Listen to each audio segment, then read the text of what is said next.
Explicació de la reflexió per què crec que som una altra cosa diferent del meu cos mortal.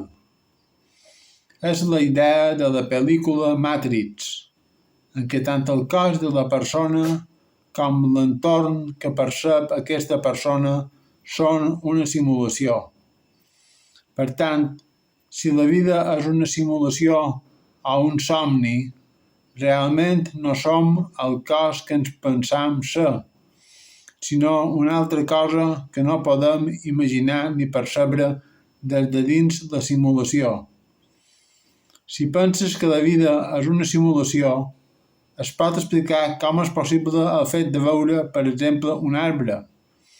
Si penses que la vida és real, no ho pots explicar.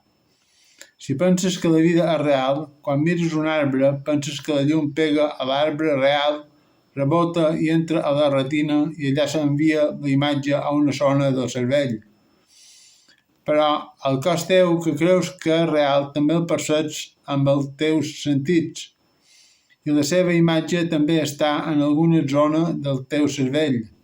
Per tant, tot des del principi ja estava en alguna zona del teu cervell, tant el teu cos com allò que creus que està de fora. Llavors no pots saber que el de fora del teu cos sigui real. Per tant, és una simulació. Ya lo de Pedro Calderón de la Barca.